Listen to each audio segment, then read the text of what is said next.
कोई भी व्यक्ति जो अच्छा काम करता है उसका कभी भी बुरा अंत नहीं होगा, चाहे यहाँ या आने वाले संसार में। जो पहले विष जैसा लगता है लेकिन अंत में अमृत जैसा स्वाद लेता है, ये सत्व का आनंद है जो स्वयं के साथ शांति से पैदा हुआ है। उम्मीद भी आपको रिश्तों में कमजोर बनाती है। उम्मीद का जन्म आपके मन में ही होता है।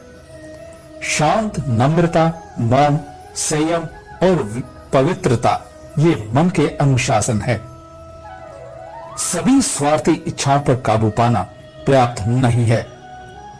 स्वामित्व और अहंकार को वश में करना भी आवश्यक है, जिसे तुम अपना समझकर मग्न हो रहे हो। बस यही प्रसन्नता तुम्हारे दुखों का कारण है।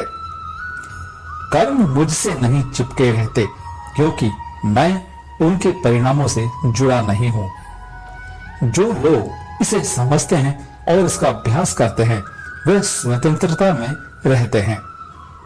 जो मनुष्य प्रकृति के गुणों से अनासक्त है और जो पूरी तरह से दिव्य ज्ञान में स्थित है, उसका कार्य पूरी तरह से परात्परता में विलीन हो जाता है। अभी निराश मत हो, क्योंकि तेरा वक्त कमजोर हो सकता है, तू नहीं। भले ही दुर्बलता ईश्वर द्वारा दी जाती है, लेकिन गरिमा मनुष्य के मन को स्वयं निर्मित करती है।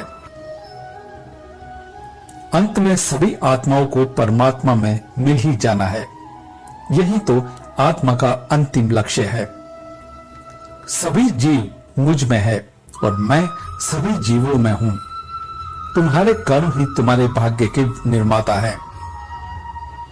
तुम्हारा मौन ही तुम्हारे दुखों का महान कारण है। आज वो तुम्हारा है, कल वो किसी और का होगा। इसलिए व्यर्थ का पछतावा मत करो। वर्तमान में जीना और उसका अनुभव ही जीवन है। आत्मा अमर है, न तो इसे कोई शस्त्र काट सकता है और न ही अग्नि इसे जला सकती है। जल इसके तेज को बुझा नहीं सकता और न ही वायु इसे सुखा सकती है। किसी और के जीवन की नकल को पूर्णता के साथ जीने की तुलना में अपने भाग्य को अपूर्ण रूप से जीना बेहतर है। आप बुराई से कुछ समय के लिए बच सकते हो, लेकिन बुराई तो तुम्हें हजारों की भीड़ में भी तुम्हें ढूंढ लेगी। जैसे गायों की झुंड में बछिया अपनी मां को ढूंढ लेती है। सभी जीवों का निर्माता मैं हूं। किसी जीव को नष्ट कष्ट देकर तुम मुझे खुश कैसे देख सकते हो? कृष्ण का सेवक बनकर ही जीवन सफल होता है।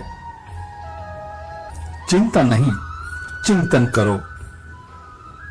घमंड व्यक्ति को ले डूबता है। मैं विधाता होकर भी विधि के विधान को टाल नहीं सकता। मन सफेद कपड़ा है, जिसे जिस रंग में डुबोगे वही रंग चढ़ जाएगा। उठो, श्री कृष्ण के चरणों का वंदन करो। लज्जा और अभिमान छोड़ दो। मन को निर्विकल्प कर लो और व्यक्ति को सावधान करके हरि चरणों का वंदन करो।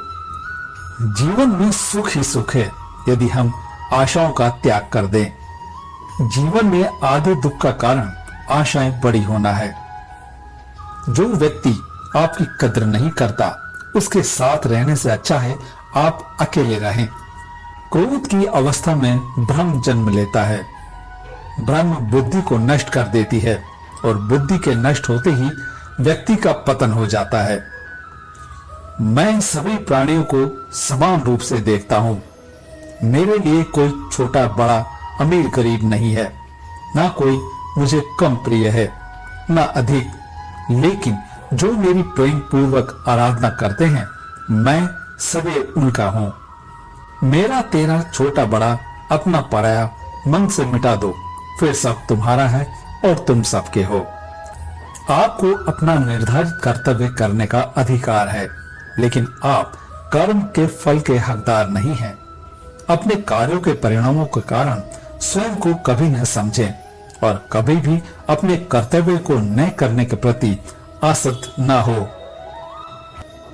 आप अकेले आए हैं और अकेले ही जाना है, इसलिए खुद पर भरोसा करो। चाहे बुरा ही क्यों न लग जाए, पर ऐसा सत्य जरूर बोलिए, लेकिन ऐसा झूठ मत बोलिए जो सत्य लगे। प्रेम का अनुभव एक जैसा अनुभव है जो व्यक्ति को कभी परास्त नहीं होने देता। आत्म विनाश और नरक के 3 द्वार हैं, वासना, क्रोध और लोभ। वक्त से हारा या जीता नहीं जाता, बल्कि वक्त से तो सीखा जाता है। यदि मन बेचैन है और इसे नियंत्रित करना कठिन है, लेकिन अभ्यास के द्वारा इसे वश में किया जा सकता है। तुम्हारे मन की गतिविधियों, होश, श्वास और भावनाओं के माध्यम से मेरी शक्ति सदा तुम्हारे साथ है और लगातार तुम्हें बस एक साधन की तरह प्रयोग करके सभी कार्य कर रही है। हर किसी का जन्म किसी न किसी कारण से होता है, इसे पहचानो और बस कर्म करते रहो।